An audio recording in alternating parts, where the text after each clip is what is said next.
নতুন গেঞ্জির ঝোল কাটিং করার পর কিভাবে আপনারা এই গেঞ্জির নিচের সাইডটা সেলাই করবেন আজকের এই ভিডিওতে দেখাবো।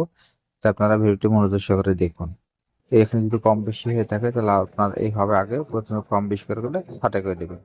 সমান করার পর এখানে এই কালার সুতা দিবেন, যে কালারের গেঞ্জি থাকবে সেই কালারের গেঞ্জিটা সুতা মেশিং করে তারপর এইভাবে সুন্দর করে 1 ইঞ্চি পরিমাণ ভাঁজ দিবেন। 1 ইঞ্চি ভাঁজ দিয়ে তারপর সেলাইটা করে দিবেন। তো আমি দেখুন এই সেলাইটা করে দিচ্ছি। তো এখানে আপনার একটা বিশেষভাবে লক্ষণীয়, আপনারা সেলাইটা করবেন তখন এখানে টেনে সেলাই করবেন না। যদি টেনে সেলাই করেন তাহলে আপনার ঢেউ রেখে যাবে। এই জন্য লুজ রেখে তারপর সেলাইটা করে দিবেন। তো দেখুন আমি এক সাইডে আগে বরাবর সেলাইটা দিয়ে নিছি।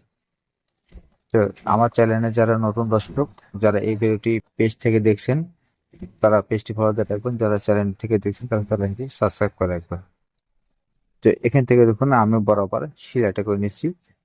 এখানে সেলাই করা কমপ্লিট হয়ে গেলে আপনার আর পাশের দিকে সেলাইটা করে দিবেন। দেখুন আমি এখানে সেলাইটা করে নিচ্ছি, নেওয়ার পর এখান থেকে আপনার কাটিং করে দিবেন। আপনারা চাইলে শত পার্থক্য করতে পারেন। তো দেখুন আমি শত পার্থক্য আপনারা এইভাবে 1 ফিট চওড়া করে আপনার চতুর্থ সাইডে সমান করে সেলাইটা দিয়ে দিচ্ছি। তো যখন আপনার চতুর্থ সাইডে যখন সেলাইটা করবেন তখন অ্যাকুরেট ভাবে সেলাইটা করার চেষ্টা করবেন। তাহলে এই গেঞ্জির সেলাইটা দেখতে ফিনিশিংটা অনেক সুন্দর লাগবে, দেখতেও ভালো লাগবে। তো আপনাদের মাঝে সেই কথা ভিডিওটি একটু ভালো লাগে তো অবশ্যই চ্যানেলের সাথে থাকুন এবং চ্যানেলটিকে সাবস্ক্রাইব করে রাখুন। তো দেখুন এইভাবে আপনারা খুব সহজে নিজের গেঞ্জি সেলাই কাটিং করে তারপর সেলাইটা করে নিতে পারবেন।